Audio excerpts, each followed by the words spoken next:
It's Monday night, and you know what that means. Jersey First TV probably brings you the latest edition of Real Talk, and I am New Jersey's premier award-winning journalist, Top 50 Latino, as voted on by the Latino Spirit Online magazine. Without a doubt, the weapon of mass disruption in Garden State media. Of course, the people's choice and the people's voice. And ladies and gentlemen, yes, the most handsome face that runs the place. That's right. It's me, Fernando Uribe. Happy Monday to you all, back in our regularly scheduled time slot here. I want to thank you all for joining in and tuning in from wherever and however you may be doing so right now on Facebook Live via StreamYard. Of course, also on the Jersey First YouTube page, as well as on LinkedIn, and of course on all of our social media platforms. Again, folks, on this, the 10th of July, as we again continue in the month of July. Hopefully you're all staying warm during these warm summer days, and I appreciate you making Real Talk a part of your Monday evening viewing. Folks, as I did mention, of course, don't forget to like Real Talk with Fernando Uribe on Facebook, and as well, also make sure that you like Jersey First overall on Facebook, and of course, follow them on Instagram and Twitter, and follow my own Instagram and Twitter at the Fernando Zone, and of course, make sure you subscribe to Jersey First TV on YouTube. And without a doubt, hey, you'll probably listen to podcasts during the summer months, going to the gym, trying to work off some of those excess pounds, trying to get in shape for Tiki Bar on Tiki Mondays, going away, whatever it is, folks.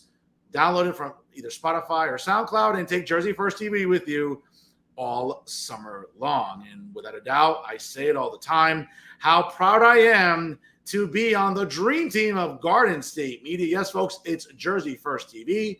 Brand new episodes of The Nader Narrative debut every Thursday online with the incredible Elizabeth Nader, and brand new episodes of Bridging the Gap with AJ Malilo and Stephen Rimbolo also premiere on Thursdays. And also, don't forget, on Monday nights, either 6 p.m. or 7 p.m., depending on the guest, brand new episodes of Real Talk with Fernando Uribe air live every Monday night right here on Jersey First TV. Folks, I'm going to have a lot to say a little later on during my final thoughts about the New Jersey Monitor, recent column by Dina DiFilippo, and of course, people that she references in it. I'm going to have a lot to say about that piece, and of course, the New Jersey Monitor and Dina DiFilippo for sure. And also, folks, I'll be happy to let you know that once again, obviously in the month of June, Real Talk with Fernando Uribe continues to do outstanding traffic, all organic, folks. It's as organic as the produce section of Whole Foods, all right? So let's keep it real. And without a doubt, while some journalists, activists, academics attempt to do shows like this, if they're lucky, they get 40 views. I'm getting like 4,000 views an episode. Last week with David Wildstein, that should tell you all you need to know. But of course, folks, this show and the success that this show continues to enjoy would not be possible without all of you at home. So, of course, on behalf of the staff, the production, and of course, yours truly, and I'm not the most humble guy in the world, but I'm humbled for your support. And I'm humbled that you tune in every Monday Night Live, you share the replays. And again, folks, all organic, nothing boosted. I don't need anything boosted. I don't need to buy ads. All 11,000 plus views, all organic on this show for the month of June, for the month of May, for the month of April. You get the picture, folks. It's great traffic overall. And of course, I'll talk more about that later on as we close out the show. But folks, one of the things I enjoy about doing this program is not just interviewing, obviously, elected officials, which we always want transparency from, also interviewing candidates as well as journalists. But, from time to time, I like to interview activists because there are plenty of activists in New Jersey, very interesting and totally different causes that merit attention. And without a doubt, obviously, I'll interview anybody, whether you're on the right, on the left, conservative, progressive, liberal, Republican, Democrat, socialist, whoever, feminist. I'll interview anybody. Because, again, I'm a fair interviewer. And, of course, as I said before, the traffic speaks for itself on this show. And, of course, this week is no exception. Coming back to the program here, a good friend of mine, and I know she's a fan of the show some way, somehow, but a great, great activist in her own right. She is the chair of the New Jersey LGBTQ Democrats. And, folks, she's Lauren Albrecht. Join us here on Real Talk. Lauren, how are you? I'm good. How are you? I'm good, good. Happy. How was your 4th of July? Beautiful. Nobody loves freedom as much as I do. All right. Fair enough. All right. So, Lauren, for our audience, I know last time I spoke with you was last August in 2022. Yeah. Obviously, a lot's changed since then. Obviously, we'll get to that in a moment. But for our audience tuning in today, maybe that is not familiar with you and the direction and really, I guess, the origins and the direction currently of the New Jersey LGBTQ Democrats Caucus. I mean, it's kind of like a mouthful, I think. I'm not sure if I said it correctly. But what are the goals of this organization? I think you did great. Usually I just go with LGBTQ Dems, and we just call it that because it's easier that way, and I have a hair in my face. I'm also glad that you said that you'll interview anyone, especially or even feminists, because I also identify as that. So I'm really glad to be here. So the NJ LGBTQ Dems, we're a caucus of the Democratic State Committee, as are many other minority constituencies, right? So we have a Latino caucus, we have a Hindu caucus, AAPI, Muslim, veterans, Black, disability, all sorts of minority constituencies to bring to the table and hear their voices. So that's part of what we do. It's part of our job to speak to state committee. As you know, Democratic State Committee in New Jersey is a very large machine. It is a very large organization. It has a chairman. It has an executive board, and it has existed in a position of power and leadership for a very long time. So it's our job to bring to the table the considerations of the LGBTQ community in New Jersey. That's one of the things. Another thing that we're always working on is increasing greater representation in LGBTQ candidacy, which is a thing that we do pretty well and have done pretty consistently over the past few years. And so, I think I would consider those to be our main 2 points. What the hell happened?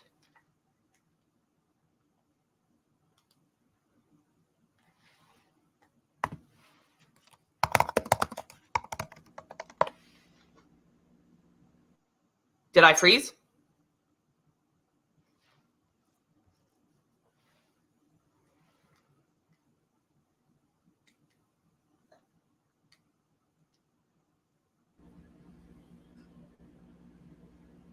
Okay. Am I back? Sorry about yeah, we're back. I apologize. Verizon, Fios sucks, and they're an atrocious company, and I hate them with every fiber of my being, especially their tech support. But continue, Lauren. Hopefully you're still with me. I'm going to sign in. Yeah, I'm still with you. Do you think it's maybe better if I pull it up on my phone? No, I just think it's probably Wi-Fi on my end, I think. So my apologies to you. All right, cool. Yeah, because my Wi-Fi seems to be on 100%. I've been checking it, so I didn't think it was me. But yeah, so I don't know how far you got to here, but so we're interested in increasing visibility and representation in LGBTQ candidacy, right? So that is something we've done effectively year over year. Every year, numbers of LGBTQ candidates are doubling on the ballot, from legislature all the way down, right, in every type of election, local and state. One that we have yet to crack is a statewide office such as governor or lieutenant governor. But right now we have 4 LGBTQ Dems running for legislature on the ballot in November, which is certainly more than double the number that we had last cycle. So that's what we're doing. There is one openly LGBTQ member of the legislature that he just happens to be Republican down in South Jersey. Correct. And I don't hold that against him. In fact, I always ask if he wants to come on over. I like him quite a bit. I enjoy working with him in my Garden State Equality life. And certainly we don't hold that he's a Republican against him. Representation is great. So yeah, Don's a really wonderful guy. So he is. Yeah. Don's great.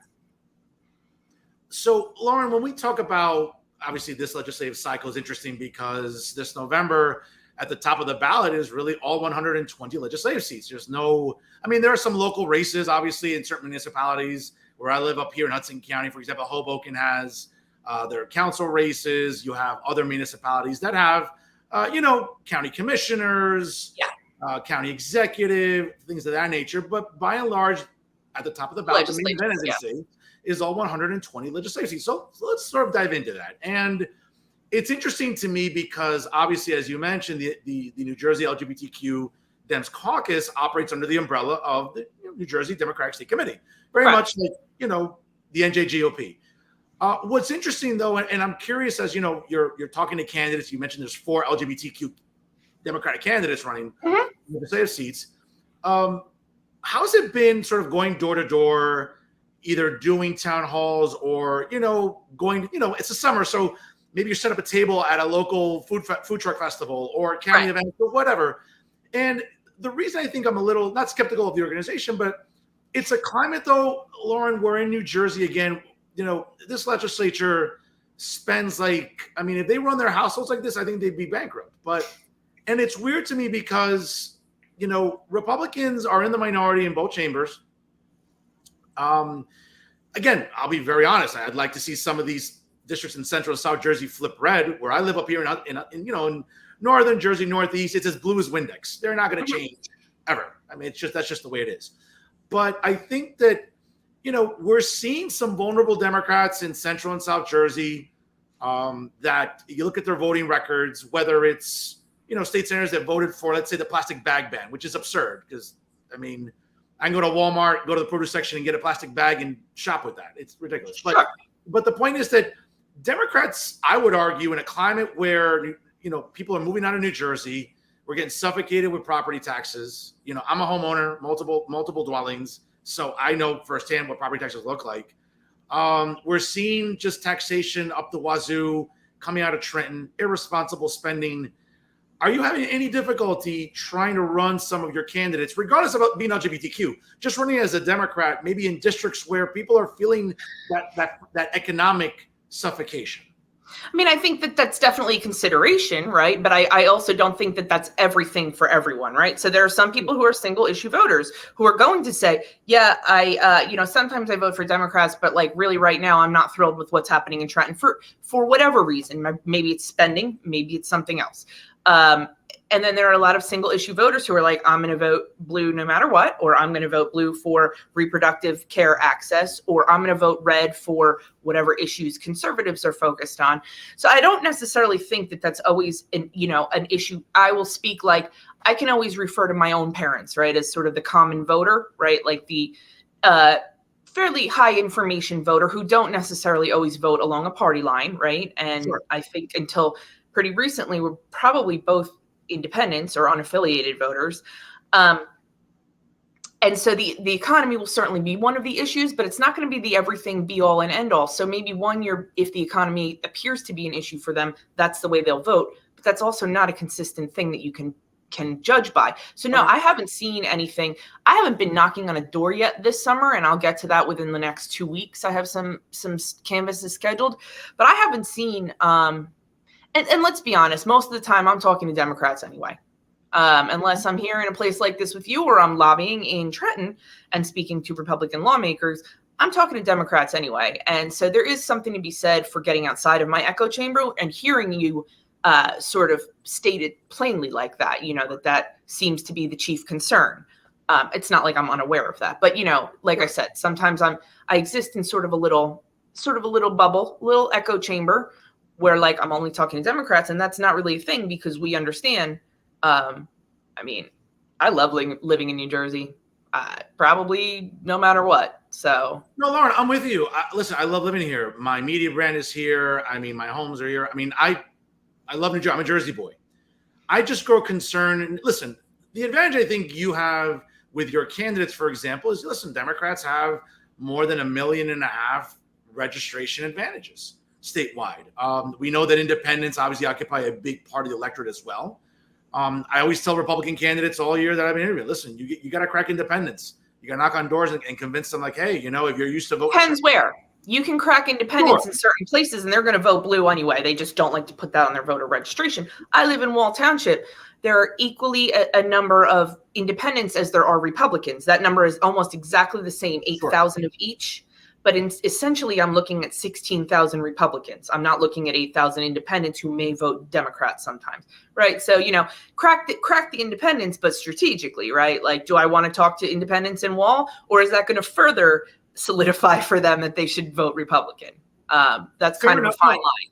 No, listen, that's a fair observation. And folks, if you're just joining us right now, it's 6:15 here on the East Coast. My guest this evening is the chair of the New Jersey LGBTQ Democrat Caucus, Lauren Albrecht, joins us here on Real Talk. Now, back to your point, obviously, about as you're going to be knocking on doors soon, and you're right. There's a dynamic, I would say, that yes, there are some voters that are single issues when it comes to November, but here in New Jersey, again, I think it's interesting where if you're running, and I'll get to the culture war discussion in a moment because I think it's sort of relevant depending on where you are in New Jersey, especially for like Board of Ed seats, county commissioners, things of that nature. But but when you're talking to Democrats, though, Lauren, I mean, other than I want to say the economy, just other than taxes and spending and what's going on in Trenton, like a bloated, budget. Obviously, I mean, listen, I didn't think that we could spend more than the emperor already wanted to spend in February when he announced the budget. But this legislature just blew me away in the last couple of days right before July 1st, which is, again, as mandated by state law, they have to sign a budget by 11 p.m. on June 30th. Otherwise, the state would shut down. We've lived through a couple of shutdowns in the last 2 decades.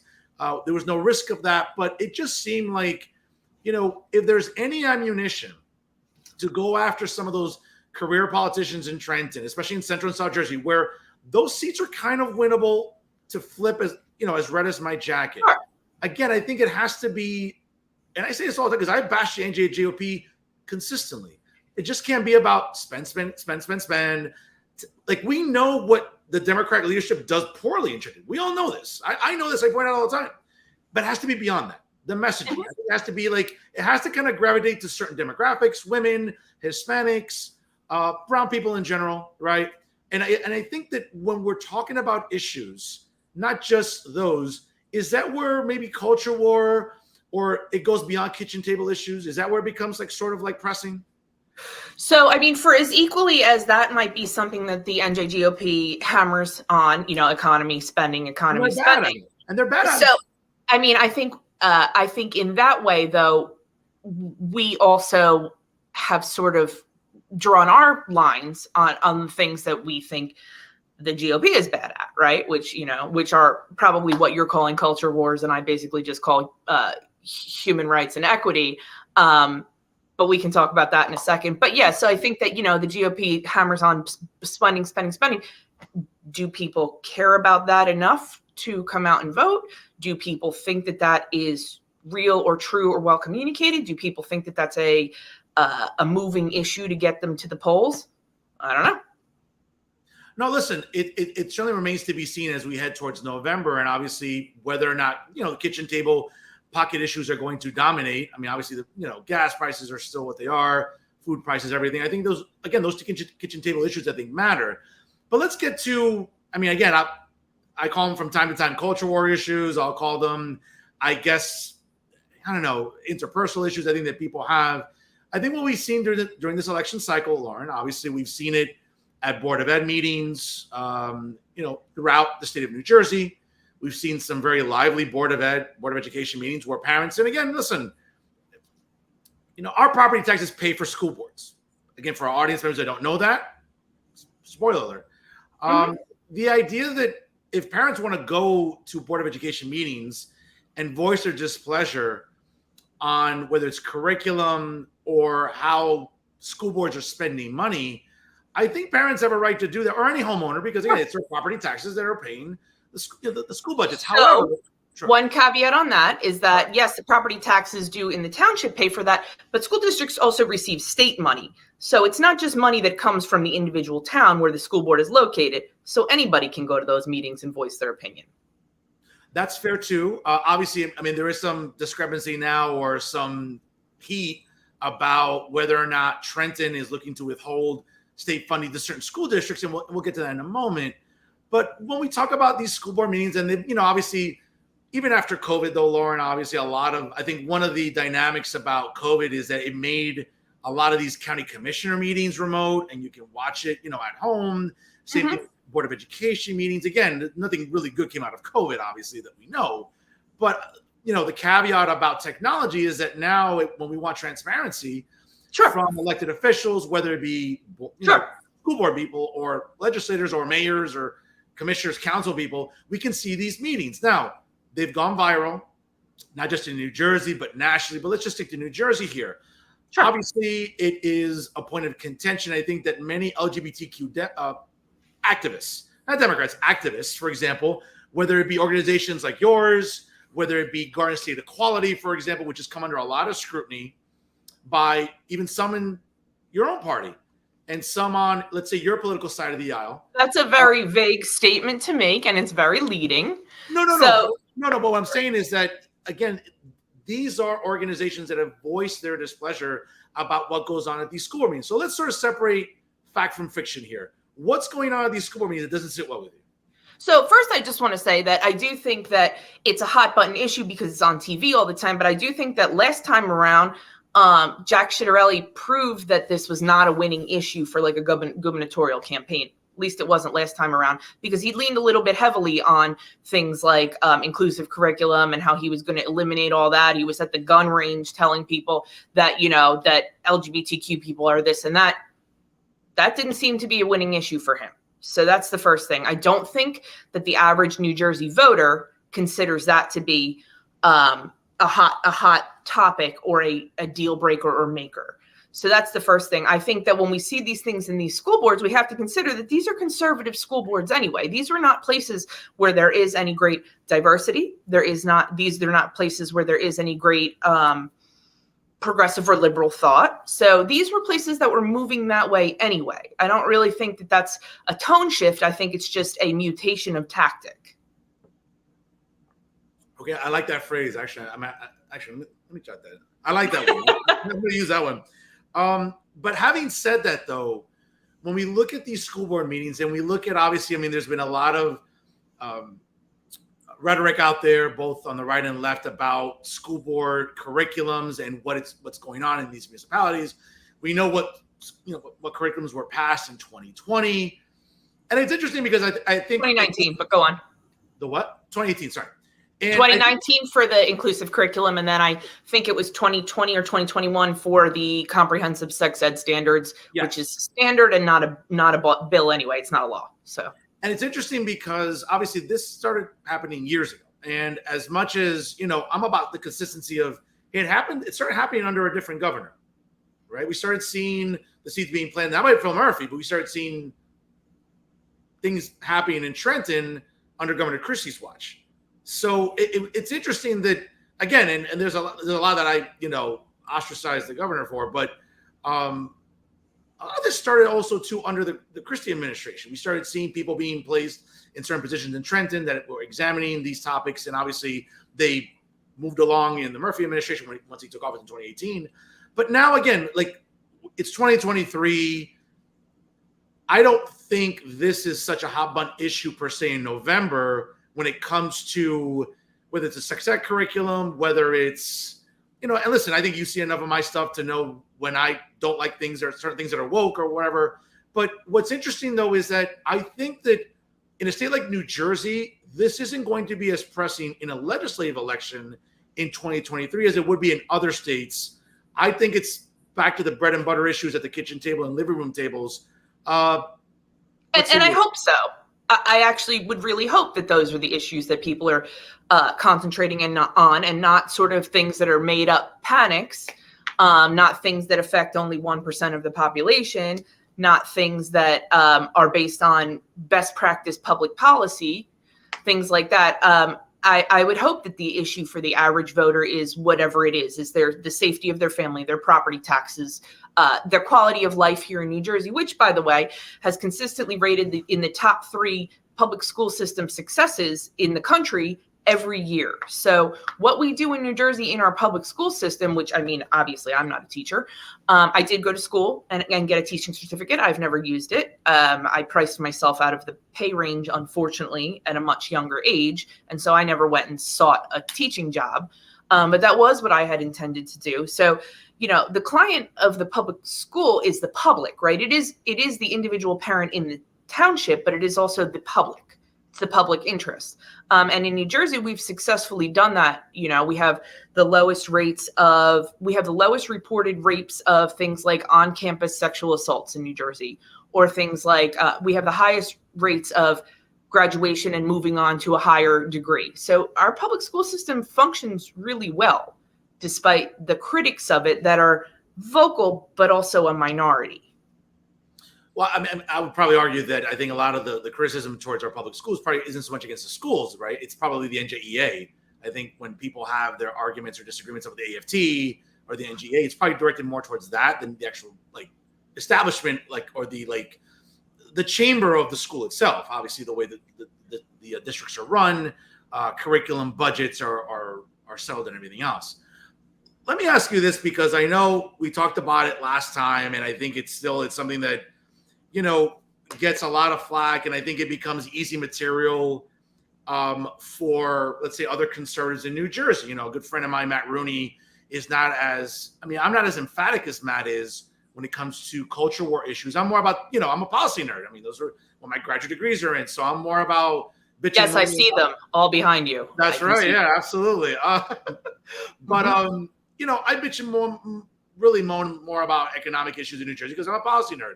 But there are other conservatives in social media, in news media in New Jersey that I think have taken to really, I think, being a crusader. And I think, some people, for example, have called Matt Rooney the Matt Walsh or Ben Shapiro here in New Jersey, which is fine. I think he embraces that title. Obviously, Ben Shapiro is a brilliant lawyer, whatever. But we look at someone like Matt Rooney, who is more, he's an attorney. He does a lot of opinion journalism like myself, but I think we're very sort of different conservatives. He's been leading a crusade, really trying to call out the governor, calling out Attorney General Matt Platkin, as well as certain legislators for, let's say, enabling certain dynamics about the LGBTQ community, let's say during Pride Month, right?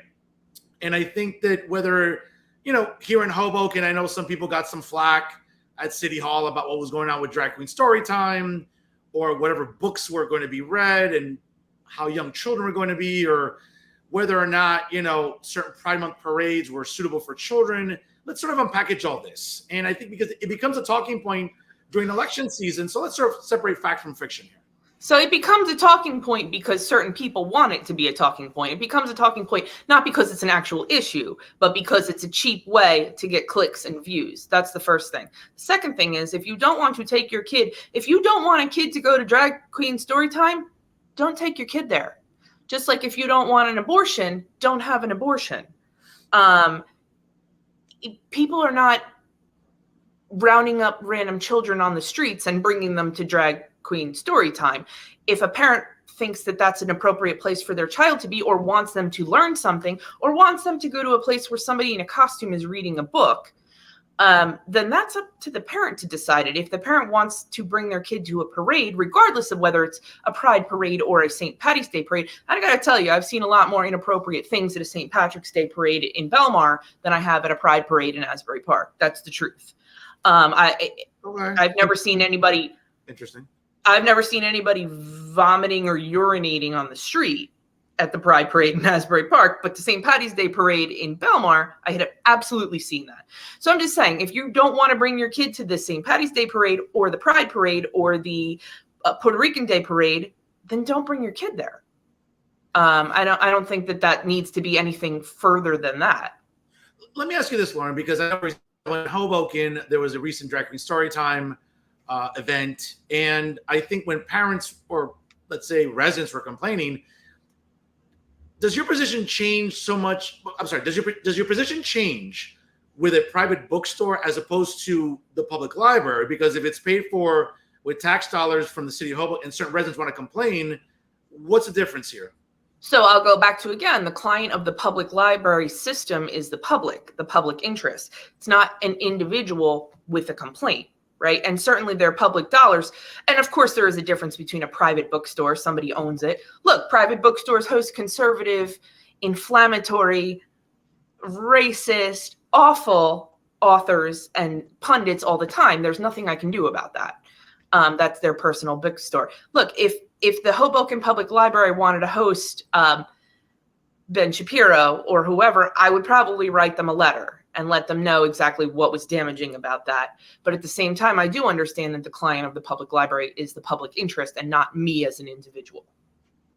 Okay, but again, if parents or residents who are taxpayers or want to complain about this building being funded and maintained by others, and if they want to complain, see, what bothers me, I think, is because when I look at, let's say, the city of Hoboken Twitter feed, when there are parents or taxpayers or whoever that are complaining, like, I hate the low-hanging fruit of, well, they're complaining and they're being called bigots and homophobes. And Lauren, that's just not fair. If somebody is complaining about the Hoboken Public Library, which is maintained by tax dollars and by the city of Hoboken, I hate that low-hanging fruit. Like, if you're going to disagree well, automatically you're a homophobe and a trans. That's just not true. And I think so let's unpack that a little bit. What are they disagreeing with? Are they disagreeing with that a man or a person, maybe not always an assigned male at birth, but a person in a dress with makeup on is reading a story to kids? Is that what they're disagreeing about on the Twitter feed? I would say, just from my recollection, it's either that or maybe certain books and certain themes, maybe that are overtly sexual, that maybe some residents might object to, and having children nearby. I'm just trying to go from my recollection of. No, that's fine. I mean, were they objecting to the books in the library, though, when they didn't include queer people? Because I got to tell you, when I was in 8th grade, 6th grade, I had books available to me like Are You There, God? It's Me, Margaret. And it discussed sex and menstruation, but it discussed straight sex. And yes, there was hubbub over that, but that book is still in the library. Now, the same people who are on the Twitter feed complaining about what books the library is carrying or drag queen story time. You don't have to take your kid to drag queen story time, whether it's in the park, the library, or a private bookstore. That's the first thing. But the second thing is, I just wonder how many of these people would consider it sexualization if it didn't involve queer people, because we are a whole lot more than sexual orientation. I mean, we're people. So I just wonder why including us in the complete rich tapestry and fabric that is humanity tweaks those buttons. And that's where I get to calling people a bigot. Because it's not just the immediate knee-jerk response. It's, why are you saying that? What makes you say that? You can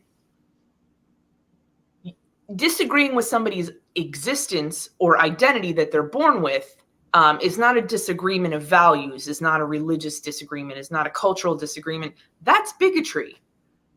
I don't choose to be queer, just like you don't choose to have brown hair. I mean, you might dye your hair. I don't know. But this is not a choice. And so when somebody is disagreeing with you based on your identity, right, that's bigotry. Just like when people would say that people from other countries or people of different skin colors or people of different socioeconomic classes are less or immoral or morally somehow not equal. This is what they're doing to LGBTQ people now, too. So I just wonder why they're objecting to it. All right, fair enough for observation. Folks, at 6:35 here on the East Coast, my guest this evening is the distinguished chair of the New Jersey LGBTQ Democratic Caucus, Lauren Albrecht, joining us here on Real Talk via Jersey First TV. Folks, click that share button. It takes 2 seconds. Not going to kill you.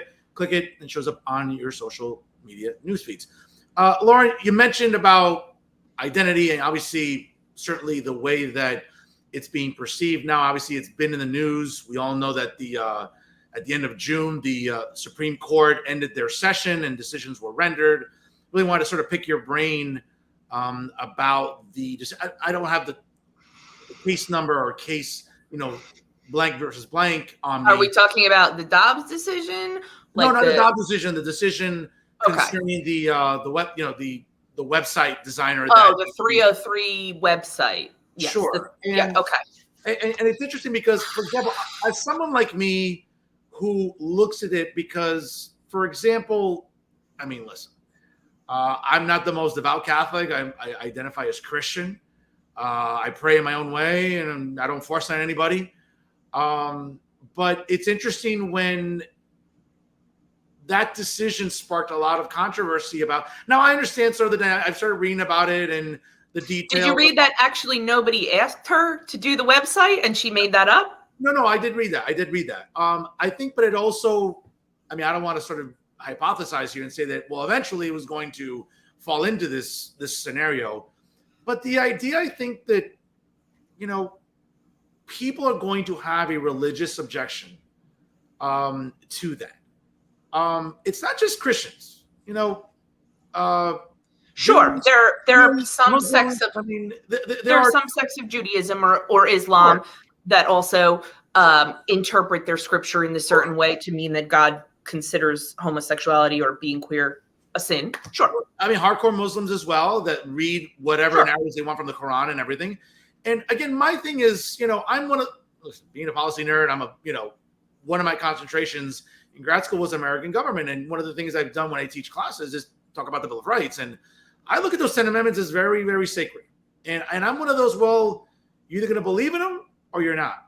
sort of cherry pick. Not saying you, but when people tell them all the time, like, you can't cherry pick when you want to believe in the First Amendment and how you want to read it, or the other nine. I would just say that again, it was a case that I think generated a lot of debate. Obviously, we're learning it wasn't sort of under the most legit and transparent of fact patterns. I mean, let's call it what it is. This woman literally made up some supposed gay person asking her to make a website so that she could voice her homophobia. I mean, nobody asked her. And if you look at her body of work, I would highly doubt that any queer people are asking her to do that. If you look at the other things, look, if I'm going to shop for a web designer or a wedding cake maker or a dressmaker or somebody providing a service, I'm probably going to look at their body of work and say, does this body of work align with my aesthetic or whatever it is?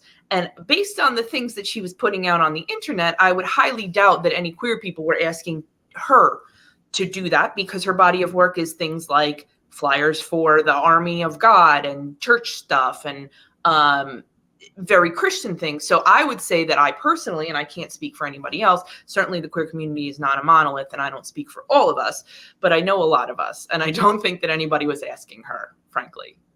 Well, I mean, again, as we're learning more about the case, I think we're learning obviously that it wasn't the most transparent thing. But when I look at that case, I sort of look at examples where, let's say, religious objections get thrown out into the media echo chamber. Case in point, if you recall, I think there was an incident earlier this year in the National Hockey League, and even last year, where I think certain players were objecting, let's say, to pride patches on their jerseys, and they were citing a religious objection. Now, personally, again, I'm not the most religious person in the world, but I also understand the First Amendment, and I'm also going to say, well, if that's how this guy's going to feel, and this guy's going to object along religious lines, I'm not all of a sudden now going to chastise him and say, well, you know what? Again, this is just me, but the idea that certain hockey players, certain baseball players were called bigots, Lauren, I just thought that's just low-hanging fruit for just objecting religiously. Or am I looking this the wrong way? So, a couple things. First of all, I mean, if the Constitution, if the Bill of Rights is a complete and complete document that you believe in, and you believe into the letter of the law, I mean, I know that there are a lot of people who disagree with you and consider it a living, breathing sort of document. I personally am of the second, because life has changed, right? When we had 2A and the right to an armed and well-organized militia, arms looked a lot different, right? So I don't necessarily think that the document created in 1776 or signed in 1776 is complete and full to where we are today. That's the first thing. Well, 1787, 1788, around there. Yeah. Okay. Yeah. Yes, I see your degrees. No, I'm always OCD about this stuff, because I always talk about it in class. So that's fine. I mean, you know what I mean, though. In the 1700s, an armed and regulated militia looked a little bit different than the arms that people have now. Sure. So I don't think that the document could be prescient or tell the future about what was going on now. I think that they did the best they could with what they had at that time. We have a different scenario now, and I do think we can do better than the best that happened in 1787. Okay. That's the first thing. The second thing is, if somebody wants to be on a hockey team and make millions and millions of dollars, let's just be honest, or an NBA player or whatever salary athletes are making, I would guess somewhere between $250,000 a year and $50 million a year, ranging on the sport and the skill level. Sure. I would say that, first of all, anytime you sign a contract with an employer, right? You sign a contract with an employer, and whether that's you have to get vaccinated, or you have to be drug tested, or these are the uniforms that we wear. I don't know. I mean, I don't know how that comes into play, but I also feel like if the organization is making a stand for LGBTQ inclusivity, and some individual player on the team is saying that's against my religion, I will come back to what's against your religion. Somebody being gay or including queer people, what's against your religion? Okay. And again, that's where I think that's where the B word of bigotry comes in. And I think that's where I'm comfortable calling somebody a bigot when they disagree with my existence or my identity. All right, fair enough. But again, let's go back to those examples. I mean, sure. because I know plenty of people that will just say, well, religiously, personally, as a Hasidic Jew or a Muslim or a devout Catholic or Presbyterian. There was a bakery in, I think, it was in Essex County. I think it was maybe Maplewood, South Orange, somewhere around there, that a temple asked them to produce cookies, kosher cookies. It was a kosher Orthodox bakery, and they were asked to produce cookies or cupcakes for a pride celebration at the temple. And the Orthodox bakery declined to make those because it's against their religious principles. It does happen.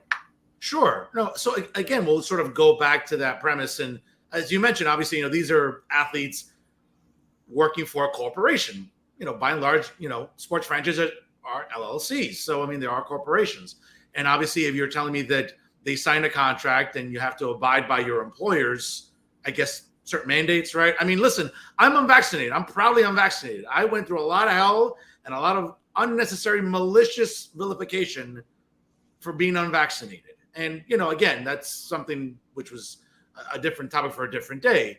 And obviously I won out on that one. But the point is, I think when we look at something like an athlete in the workplace like that is objecting to, I'm just concerned with, is it just the low-hanging fruit of saying, well, okay, if there, because some hockey players. Is it not just the low-hanging fruit to discriminate people because they're queer because your religion says so? Because that is the low-hanging fruit, and that is the easiest thing to do, because if you read the whole scripture, no matter what scripture it is, whether it's the Quran or the Talmud or the King James or whatever version of the Bible you want, it seems like people, like you said, you can't cherry pick. It seems like people are doing that. Because there are certainly parts of those religious scriptures that say a lot of other things, that like men can own women, or men can own slaves, or wearing fabric of two cloths is not permitted.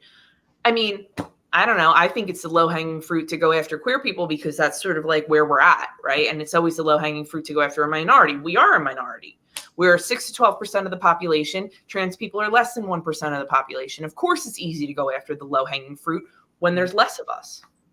That's a fair observation. No, that's a fair observation. But again, it sort of goes back to, if someone's going to come out openly and as you mentioned, what specifically do you object to? Generically, as you're sort of asking the question. I think, you know what? I don't object to it. Just like I will tell you, I don't object to you being unvaccinated. That's your business. That's your body. If I want to have an abortion, same deal. That's my business. That's my body. Yeah. Whatever surgery I want to have on my body or not have, whatever medications I want to take or not take, I personally do not object to you being unvaccinated. You make your decision for you. That is, like I said, nobody loves freedom more than I do. But Lauren, when I said my body, my choice, I got some scorn for that. When I use that line, my body, my choice, boy, did I get blank for that. Again, it's a family show. Not for me, because I agree with you.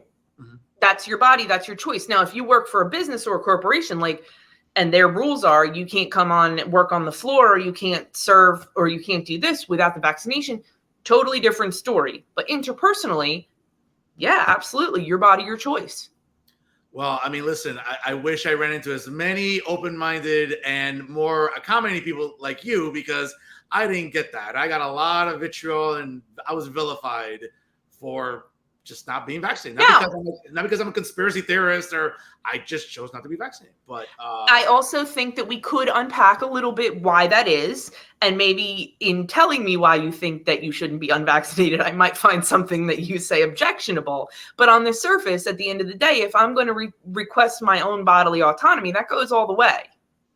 And that's not just me. No, that's fair. Getting back to the premise there again about, for example, athletes, and if someone's going to say openly why, as you mentioned about using religion. There were some athletes that just came out and said, listen, my personal beliefs, again, I don't agree with it. But if someone's going to come at me and say, well, Fernando, my religious beliefs just tell me that such and such thing is a sin. That's how I feel, Fernando. You're not going to change my mind.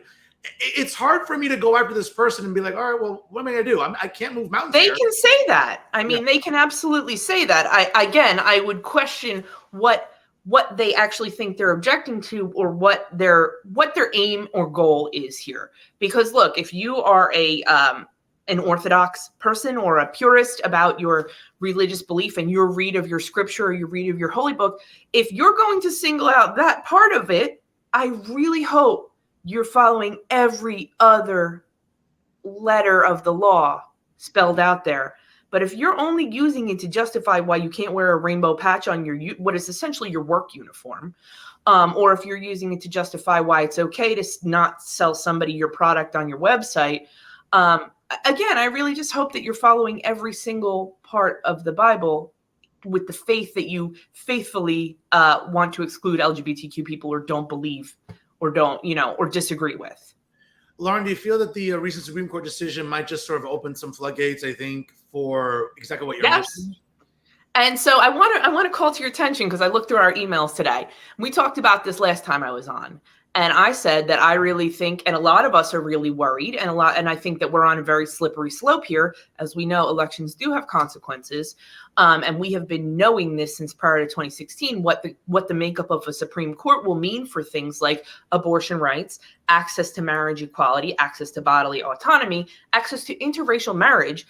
I told you this last summer, and we're here. Like, we're already 12 months later. This is a huge discussion that is really possible. The overturning of several already decided Supreme Court cases based on the overturning of Dobbs. So I just want to put that out there. We talked about that. I sent you all the documentation about it, why we're concerned about that. I looked at it, but I mean, are we equating what happened with Dobbs last summer to sort of like, I mean, are you inferring like it's sort of a tsunami or trickle-down effect? I am inferring that, and that's not unreasonable, and that's not bombastic. I'm not an alarmist. I'm not an extremist. I understand you're not, but how so? Like, just for our audience, just to sort of break this down. So first of all, it was always when these particular Supreme Court justices took their oath, right? And they were asked, do you believe that Roe is settled law? Do you believe that Roe versus Wade is settled law? Are we going to revisit that? They were like, no, Roe is settled law. We're not going to revisit that. And now here we are. So I do think that anything that we considered to be settled or considered to be a precedent that was going to be adhered to is up in the air. And I also think that the opinions that have been released indicate very clearly that the next thing on the docket is going to be marriage equality. I'm not making that up. That's readily available information. Clarence Thomas said, Sam Alito said, right? So, I'm not an extremist. I'm not just crying wolf. We're here. We're in it. I get that. I mean, but again, not that I'm looking at every court docket in all 50 states, but I mean, but from what I'm reading and trying to do research on this, I mean, that I haven't heard about any cases coming up in any dockets per se. I understand your concern based on what Dobbs is, but I haven't seen any. So we're in New Jersey. Right? So we're in New Jersey, and we have codified the protections appropriately, right? And when I say I'm worried, when I say we're worried, people in our community, people like me, I'm never worried for me specifically, right? Sure. Like I said, I live in New Jersey. For right now, we're cool. 5 cycles out, we might not be, but that's a whole other conversation. But Lauren, New Jersey is very blue. It's again, and the idea that, listen, this is one of the things I hate about election seasons, where the weaponization, I think about, I'm not saying you're guilty of this, but the idea, well, New Jersey's not going to change anything. It's codified, to your point. It is. I talk about this all the time. It's like, I'm tired of the weaponization. New Jersey is, aside from certain pockets being as red as my jacket, it's a solidly blue state. Okay. The legislature is not, Republicans might make some gains, hopefully, this November, but it's still going to be predominantly blue. Democrats are still going to have majorities in both chambers of the legislature. That's not going to change. Like, the registry, more Republicans aren't registering in New Jersey. Right. But so a couple things. First of all, there is nothing that we can ever take for granted. And I'll just be very honest about that, because when we start taking things for granted, that's when we lose sight of what's really important. The other thing is, like I said, I'm not worried for me. Sure. I live in New Jersey. I have my means. I have my employment. Whatever. We exist in a community. We exist in a society. We exist in a culture. We exist in a community that spans state lines. So when I say I'm worried, I don't necessarily mean that I'm worried for me, white, bisexual, middle-aged, secure in a career. I don't worry about me, but I do worry about women and people in states who need things like abortions and access to marriage equality. So there's really no way for me to divorce the local from the national on these topics. Fair enough. Fair enough. If I'm worried about it, I'm worried about it here in New Jersey. I'm worried about it there, and there's probably going to be very little to ease my mind until that changes. So I can't ignore the national tone. Lauren, let me ask you this though, because I think that, and I don't have the hundreds of pages in front of me. I mean, I kind of browsed it last summer. I can send you that too. No, I have the PDF, but I mean, I think one of the underlying tones we got from Dobbs was basically almost like the language of like, we'll kick it back to the states, right? 10th Amendment, federalism, right? And all that stuff. Mm-hmm. And again, I think to me, one of the things I've been emphatic on this show is, listen, here in New Jersey, it's codified. I think that when I see activists losing their minds online sometimes, it kind of like gives me a moment of pause. I understand that there's an outrage about what's going on in other states, though, Lauren.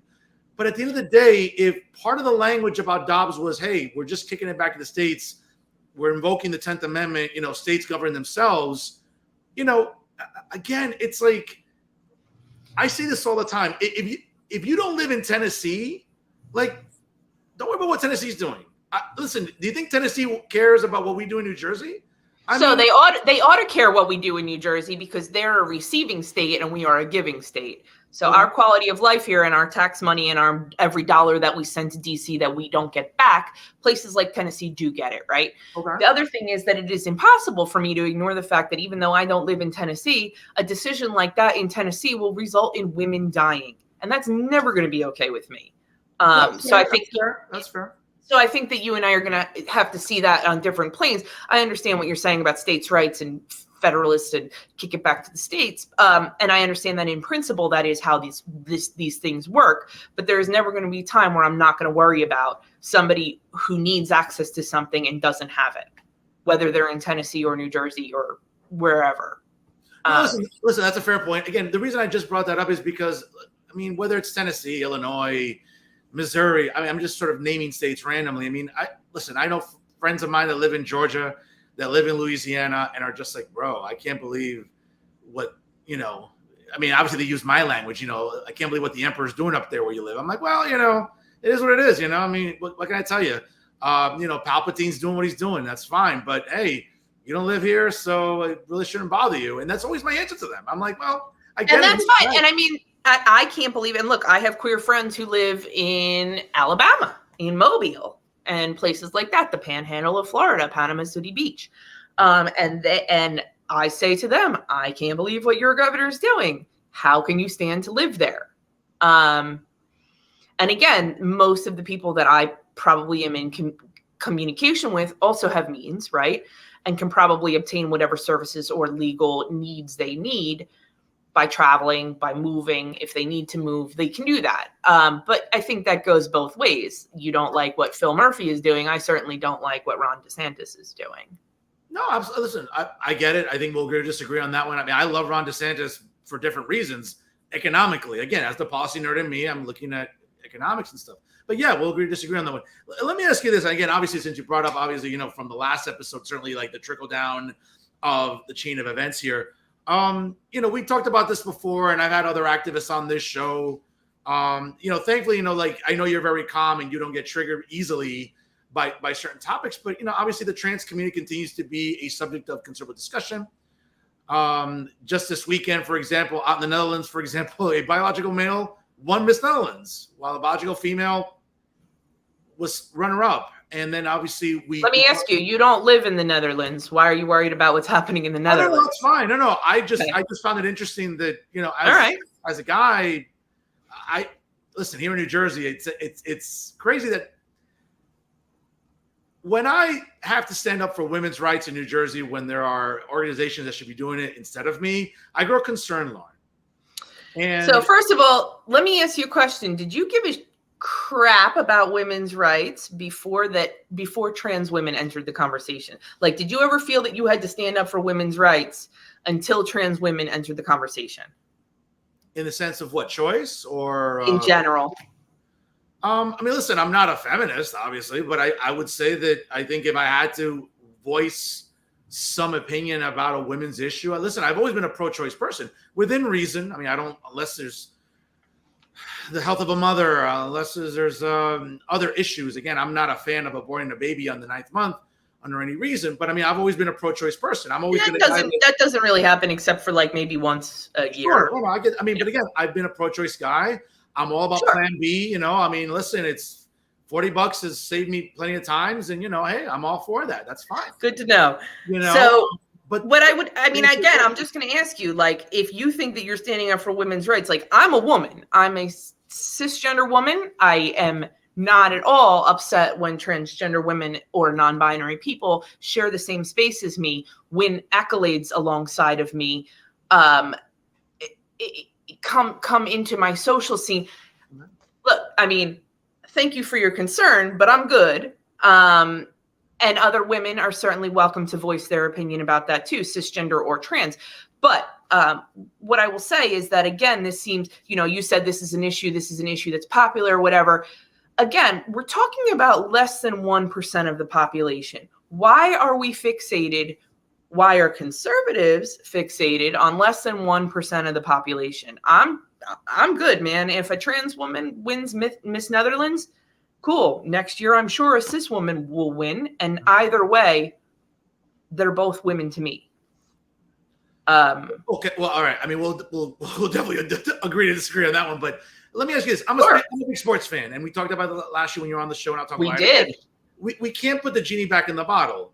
But again, Lauren, the idea that, and again, whether it's Leah Thomas or other examples like this, I mean, when you see swimmers taking to the national stage, and I forgot what her name was. I mean, she was really hot, the blonde girl she's been going around to speaking events and everything around the country where she was speaking up against Leah Thomas. The idea, again, it's sort of like the low-hanging fruit. It's like, she's a biological woman who's a swimmer.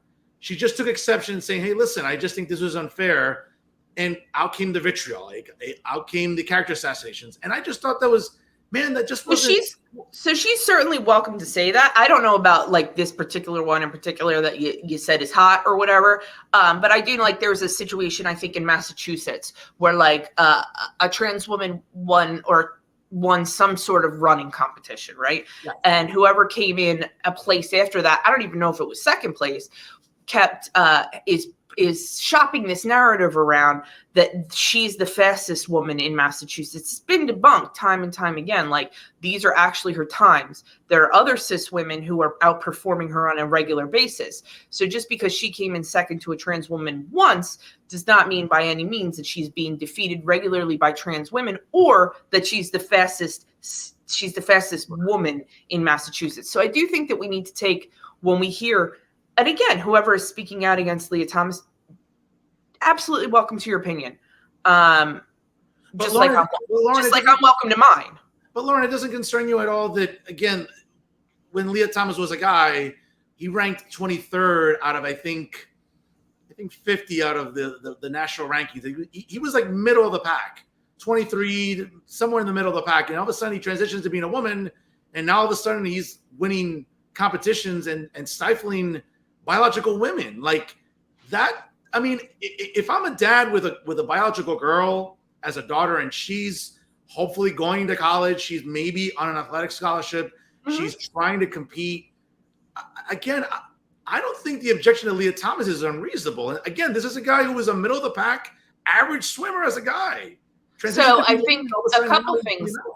I think there's a couple things about this that are always often misrepresented, right? So it's easy to just say it like that. Pre-transition, when Leah was assigned male at birth, she was swimming at a certain level or a certain time, or winning or not winning, right? But first of all, the time between when she was doing that at her assigned male at birth identity or presentation, and then her transition, I think was the appropriate number of years. What? No, it was, there's actually standards in place. Was it long in the sense of, if you're, again, this is, I'm just trying to look at my notes here to make sure I'm factual here, but the idea that this was taking place in college, not pre-undergrad, but if this was going on in college. So there is a standard that they made her follow, the rules. She followed the rules. I think it was 36 months or something like that. So that's the first thing. The second thing is, and I don't have, because this was last year, and many, and on a daily basis, I am inundated with facts about how we're focused and obsessed with 1% of the population, or at least conservatives are. And so every day it's a new Leah Thomas story. But I do have more information on that for you about why I disagree that it's not the same as a biological male presenting male racing against cisgender women. I have it somewhere. I wrote it all down. But I don't have that available to me at the moment. I will send it to you, as I always do. I'm a follower-upper. You mentioned, again, that period was 36 months. I mean, but Lauren, that's basically from freshman year to senior year. That's basically what it is. That's that window within undergrad that you're participating in. And that's where we are now. And the idea that any objection, for example, to Leah Thomas has been met with vitriol and character assassinations. And I just think it's like, wait a second. If we're talking about this guy who was, if this happened in high school, that's one thing. But this happened within the sphere. We're going to not misgender trans women, or I'm going to go. So, okay. All right. So we can try that again, or I can go, because I'm not going to be sitting here for misgendering trans women. That's not my job. Okay, but Lauren, again, the window's 4 years. It's undergrad. It didn't happen during high school. This happened freshman year. And then the transition period you're mentioning is 36 months. That's right around. I think it's 36 months. I do have that. I have a whole document on it. Because again, I don't deal in like non-facts or feelings. I do deal in quite a bit of facts and policy, right? So it's not just like my suppositions. It's also like medical doctors, Leah's medical doctors, the coaches on the teams, or the experts on the teams. It's not like my decision. That's the first thing. Anyone is welcome to say whatever they want. If they want to criticize Leah, or if they want to criticize the team, or if they want to criticize who was criticizing Leah, again, they're welcome to it. I don't think I'm going to be in the business of defending or rationalizing why queer people have vitriol towards non-queer people, because I understand why queer people have vitriol towards non-queer people. So I'm not going to be in the business of rationalizing why somebody shouldn't say that somebody is being a bigot or somebody is off base about something. They're welcome to say it. I say it all the time. So, again, and I think listen, we can't put the genie back in the bottle. And it's the sense that this is one incident. To say that it won't happen again, who knows? I mean, it's obviously, again, the genie, you can't put it back in the bottle. So you can't put the genie back in the bottle, but we are in a place of progress. It's 2023, so we can do better learning, and we can do better progress, and we can learn about the depth and breadth of humanity instead of vilifying it, or instead of othering it. So I think that's probably where I hope we're going. Well, I mean, aren't we at a place for that now? I mean, the idea that we're figuring it out. Well, there's enormous progress. I mean, again, the idea that, whether it's in sport, I mean, predominantly, again, a lot of this happens. I'm a sports fan, so I'm all about purists, and I'm all about records and the sanctity of records and everything else. When I start seeing that maybe it's not going that way, I think it's more of sort of like the ESPY Awards, right? That's the Academy Awards for that ESPN produces every summer. You lost me. Okay, no, I'm just saying, like, ESPN, the sports network, does their show, all the ESPYs. It's their Academy Awards.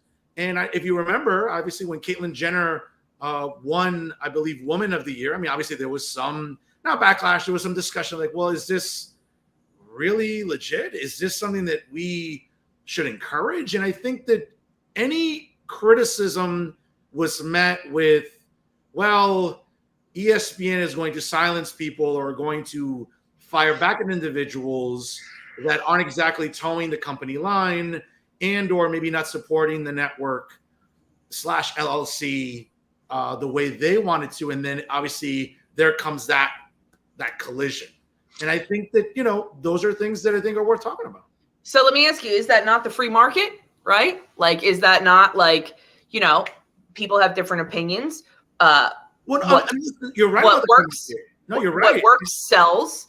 A private company is, again, welcome to do whatever they want with their own decisions. Give an award to who they want. People are welcome to disagree with it. Is that not the system that we exist in? No, listen, I'm glad about the free market. And I think when ESPN started going way too woke, they started losing viewership, advertising dollars. They had to lay off people because obviously you have certain on-air personalities that are subscribing to certain ideas. And okay, they may not. Again, I'm a sports guy. Talk sports. I don't want to hear your politics. And I think that's where ESPN started going downhill. And I think that's why they lost ratings. They're losing revenue. They're laying off people left and right.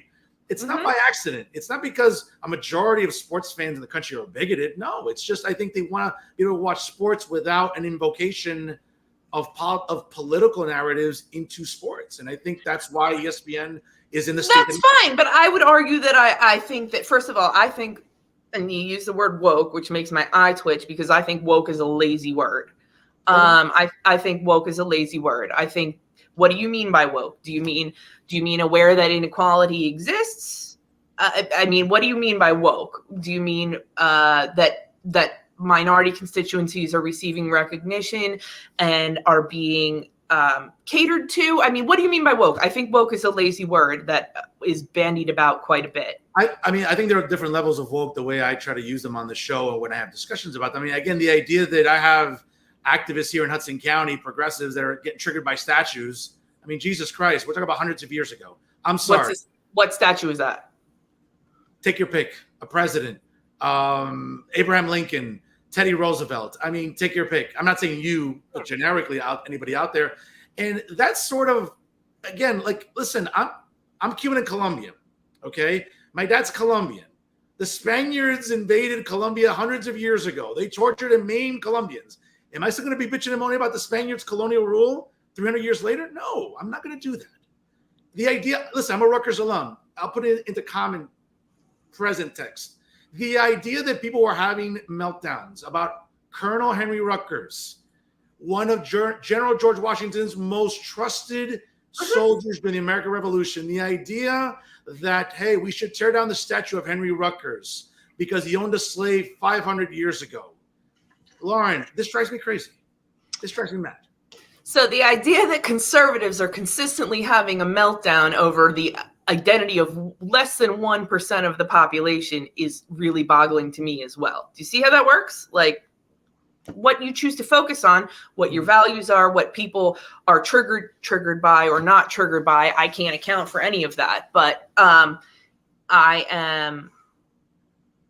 look, I think that we should have monuments to slave owners? I don't. Am I going to join the crusade to tear down the statues? I don't have time for that. Other people can work on that if that's what they're doing, if that's what they're into. But yeah, I mean, so it drives you crazy that that's what activists there are working on. It drives me crazy that there are activists who are actively working to suppress LGBTQ rights and identity. See what I'm saying? When you talk about suppressing, okay, fair enough. But I would argue the fundamental difference is I think that these are, I mean, listen, it's hard to go after people like Teddy Roosevelt and Abraham Lincoln. These are men that are embedded into the fabric of what our country became as a democracy and a republic. The idea that, he believed in something hundreds of years ago. We need to tear down statues.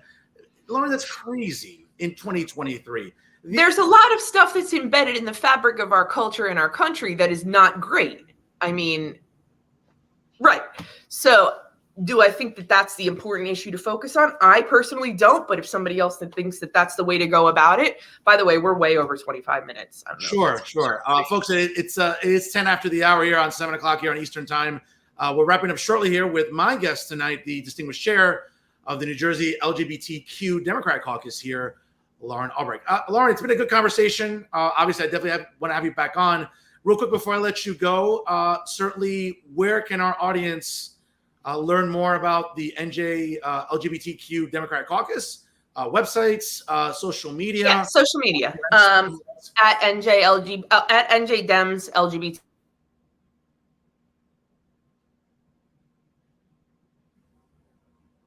Okay. On all social media, we're there. Okay, if you could, it just skipped for a minute. My apologies. Verizon Fios is awful. Just if you could just sort of recite again the websites and or any social media feeds, please. On Facebook, on Instagram, Probably not on Twitter too much anymore. We'll be on Threads shortly. That's at NJ DEMS LGBTQ on all social media. I did notice that I think certain counties have NJ LGBTQ caucus Twitter pages, but not the main one. No, we do have a main one, like a DSC one that. That's right, we do have one. I'm not, I don't post too much to there. If I post, I repost like events, state committee events and stuff like that come from state party and stuff like that. So it's not real active there. If anybody ever wants to get in touch, send a message on Facebook, send a message on Instagram. Those are usually the best bet. Lauren, great conversation. Again, we can agree, disagree, and be civil about it, which I think is important in this sort of time of tribalism on steroids in our political climate. I think it's important to be able to have these conversations and be chill and civil. We'll eventually have to grab that beer. I mean, I know we've been talking about that for a while, but we'll have to grab a beer soon. We'll do it outdoors because you're unvaccinated. Jesus Christ, my God. Folks, she is the distinguished chair of the New Jersey LGBTQ Democratic Caucus, Lauren Albrecht, our guest tonight here on Real Talk. Lauren, God bless you. Take care and enjoy the rest of your summer. Thanks for having me. Talk to you again on Jersey Plus TV. Thanks for having me. Have a good one. Folks, good episode here tonight with Lauren Albrecht, the chair of the New Jersey LGBTQ Democratic Caucus here on Jersey First TV. Folks, a couple of things here. I know we're running a little bit long here. Good episode again. We have good conversations on this program, and we really dissect things as much as possible here on the show. So again, folks, we appreciate you tuning in here. If you're just tuning in here a little 15 minutes past the hour here, 7 o'clock on the Eastern time zone. Again, sharing is caring as we continue on here with Real Talk. Folks, you know what time it is? It's time for Final Thoughts. And you know what's interesting? I have to say that, there are moments that the New Jersey Monitor is something I like reading. And there are times that, Terrence McDonald and the crew over at the New Jersey Monitor kind of have me scratching my head a little bit. Obviously, they're a great cast of characters. Obviously, they're Terrence McDonald, former Hudson County guy who worked up here for the Jersey Journal. A great investigative reporter, really gets to the crux of issues, I think.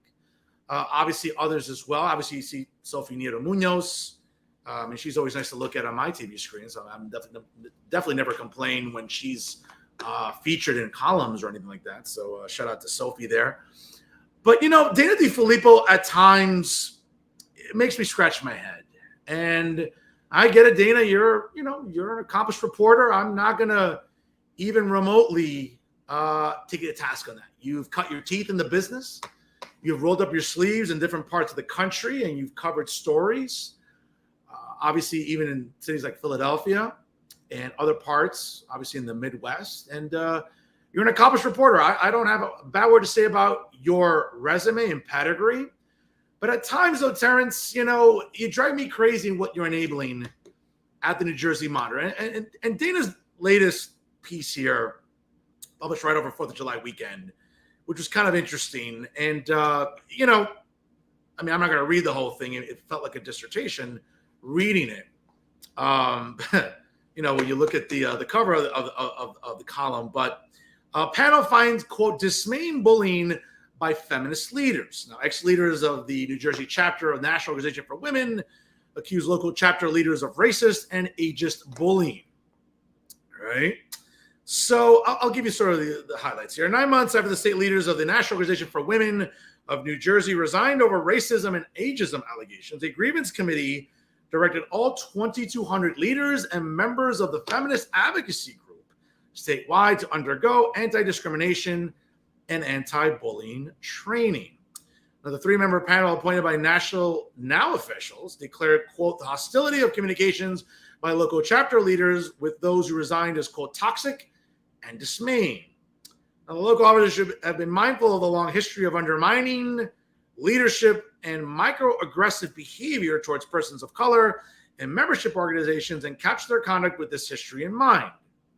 Training will, quote, sensitize all parties and members to the feelings of persons of color and young persons whose active participation in the feminist community must be encouraged, according to the panel.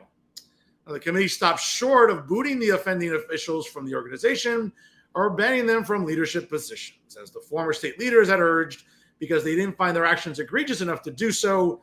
The local officials named in the grievance largely are older white women and men. According to Anjali Malhotra, quote, all of us definitely feel that there is a lack of will and lack of courage, frankly, for a change yet now. The group's state president from January 2019 until she resigned this past November. Quote, in 1990, it was okay to send somebody to sensitivity training, but at this point, there has to be something more than that. There has to be actual accountability. She added also, this is how racism is allowed to flourish in progressive and feminist circles, driving out women of color, which is kind of interesting because that's in a lot of these organizations in New Jersey, that's all they talk about, right? So the idea that somehow racism is flourishing within progressive and feminist organizations is kind of rich, because isn't it what you're always kind of working against? So how it's allowed to flourish, it's kind of mind-boggling to me. Or am I missing something, Anjali? Now, Katie Brennan, the state's chapter's former treasurer, was among those who filed their grievance. Brennan said, quote, it's disappointing to leave now, but if things like this can't be taken seriously and there's the same old tired tendencies to cave to legacy members, I don't think that this is where we're going to be fruitful in our efforts for gender equity. A National Now spokeswoman declined to comment. You know, I got to tell you, if you watched my show a couple weeks ago when I interviewed Parsippany Councilman Justin Musa, and you watched Final Thoughts, you obviously you saw what I had to say about Dana DeFilippo's column about Dobbs in A Year Later. Now, let me say this about this column here. I think it's absolutely rich that an organization like Now, that has lived and died 4 decades, advocating for gender, for race, for equity, now somehow is now having some infighting. Well, what do you expect? Like, these are organizations that breed this. So the idea, folks, that, listen, and I don't know how serious the problem is, but we all know in a lot of these organizations that if you don't kowtow and you don't kiss the ring and you don't cater to certain narratives, then A, you're going to be called a blankist, whether it's an ageist, a sexist, a racist. And folks, it just gets old. It gets tired. Now, again, obviously, credit to Dana DeFilippo, for trying to raise awareness about this particular issue. But folks, we all know a lot of, these organizations have some of the most insufferable people in politics. They just do. All right. And so the idea that we're going to sit here and look at an organization like Now, which again has, taken pride for decades about raising awareness about age, or gender, or equity, and anything else. The idea that now it's not following its mantra, I find that a little bit hard to believe. When this, again, these are, folks, the idea of feminists bitching and moaning and arguing amongst each other, that folks, that's something new. Breaking news, water, wet, sky, blue. Give me a break. Okay. But the idea that this hasn't been addressed or it's gone unnoticed, I find that hard to believe. Okay. If there's anything I've ever learned about liberal women and progressive women in these organizations, is that whenever it comes to ageism or racism or sexism, they make it a point to cut it out as quickly as possible. The idea that it's festered and hasn't been addressed for years, I'm not buying that. I'm sorry. And I get it. Dana wants to cover this story and give people like Anjali Malhotra a soapbox to stand on. I get all that. But folks, I'm not buying it. I'm not buying this. Okay, this is an organization that for decades, and I'll say it again, whose sole purpose, among many, but the sole purpose is to stand up for women completely, unequivocally, absolutely. The idea that now they're not doing that internally, I'm not buying it. I'm just not. Again, good for Dana for writing about this. If it gets some attention, great. I don't know where it's going to go to.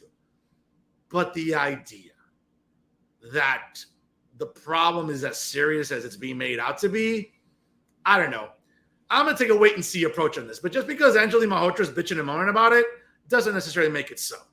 All right? So, or anybody else within the organization. Let it marinate organically. Let's see where it goes.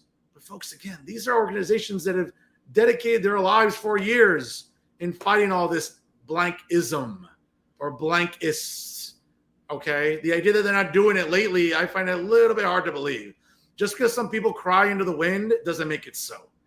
So stay tuned, folks. I don't know what to tell you, but again, and the New Jersey Monitor, I like reading them once in a while. But when Dana or other op-ed people get on their soapbox and they get all into their virtue signaling, it gets insufferable. Terrence, come on, man, you're better than this. Jesus Christ, just report the news. Giving a platform to some of these. I mean, I've read the op-eds at the New Jersey Monitor, folks. Read them. They can be absolutely insufferable. Why Terrence is enabling this or encouraging this, I don't know. But again, he can do what he wants. He's the editor of the New Jersey Monitor. Again, you choose to read it or not. But columns like this, I don't think they help anybody, especially when maybe at the end of the day, we might just learn it's much ado about nothing. And when it comes to certain activists in New Jersey, that's what it tends to be.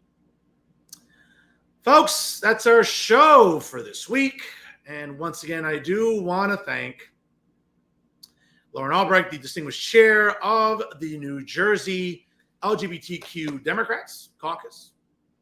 I want to thank her, obviously, for all the good stuff that she does in advocating for the LGBTQ community in New Jersey. Great conversation today. Certainly we'll agree to disagree about a lot of things, but it's good to have civil conversations for sure. Folks, I can't say enough. Make sure that you check out Jersey First on all of our social media platforms. Like us on Facebook. Follow us on Instagram and Twitter. Don't forget to subscribe to the YouTube page for Jersey First TV. And, of course, wherever you get your podcasts, on SoundCloud and Spotify, please do so. Download Jersey First and take it with you anywhere that you go throughout the summer months. And I can't say enough how proud I am to be on the dream team of Garden State Media. Folks, that's right. It is Jersey First TV. Brand new episodes of The Nader Narrative premiere on Thursdays, hosted by the incredible Elizabeth Nader. Of course, brand new episodes of Bridging the Gap with AJ Malilo and Stephen Rombolo also premiere on Thursdays. And, of course, brand new episodes of the very, very interesting Real Talk with Fernando Uribe premiere every Monday Night Live at 6 p.m. or 7 p.m. Eastern Time. And, of course, folks, hey, nobody does it better than Jersey First TV. Speaking about not being able to do better than Jersey First TV and yours truly, once again, as I mentioned last week, I do want to thank the Russell Berry Foundation for this recent award. Folks, I'm running out of room in this house. You know what I'm saying? Like, I feel claustrophobic because I just had to, I had to go get another frame for another award. So if you know any contractors that maybe can help me extend this living room, you know what I'm saying, with all these awards and degrees over here, do me a favor, send them my way, because I just need to expand this living room with the amount of awards I'm winning, and I just don't fit in this house anymore. But in all seriousness, folks, the Russell Berry Foundation is an outstanding nonprofit organization dedicated to helping communities all throughout the state of New Jersey. I feel privileged and humbled to receive this recognition from the Russell Berry Foundation, and certainly for my contributions to academia, philanthropy, and certainly in education and in journalism. I want to thank you enough. I can't thank you enough. And so I want to thank everybody who nominated me in 2023 for this recognition. Hey, folks, I'll continue being the hero that you need in Garden State Media. I'm not going anywhere. As much as people are trying to get rid of me, yeah, good luck with that.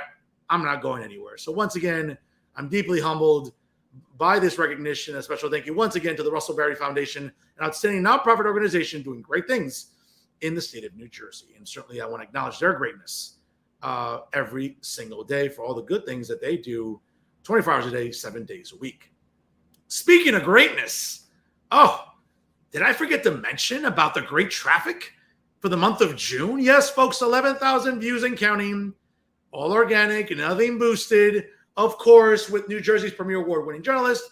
And folks, it's not just looking at this pretty face every single week, but it's also looking at the quality guests and the conversations that we have, because they're informative and they are illuminating.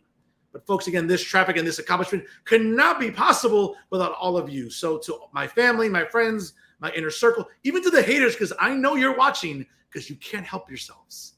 I just know it. But again, I want to thank you all for tuning in here and making this traffic as strong as it is for the month of June, for the month of May, for the month of April, for the month of February. And again, and while Mickey Mouse journalists and Mickey Mouse academics and Mickey Mouse activists try to do the little shows in New Jersey media, yeah, if you're lucky, if you get 40 views. Folks, I'm getting thousands of views. All organic, because people want to tune in to listen to what I have to say. Because, folks, I'm fact-based. I know what I'm talking about. Unlike many in the New Jersey media echo chamber. We all know who they are. We all know what awful news sites they are. We all know that they're just masquerading as propagandists because they're certainly not journalists like yours truly here at Jersey First TV. Once again, folks, thank you so much for tuning in here. Running into a little bit of overtime here on the show. I can't thank you enough, folks. Always click the share button and, of course, share it on all your social media feeds. I can't thank you enough for continuing to help make Real Talk with Fernando Uribe of Jersey First TV the success that it is. Folks, numbers don't lie, and neither do I. I am New Jersey's premier award-winning journalist, top 50 Latino, as voted on by the Latino Spirit Online magazine. Without a doubt, the weapon of mass disruption in Garden State media, certainly the people's choice and the people's voice, and of course, the most handsome face that runs the place. Yes, it's me, Fernando Uribe, saying so long, ladies and gentlemen. Thank you for tuning in. Have a great rest of your week. Please party responsibly. Don't forget, if you can't be good, be bad, baby. I'll see you next week here on Real Talk with Fernando Uribe via Jersey First TV. Have a great week, everybody.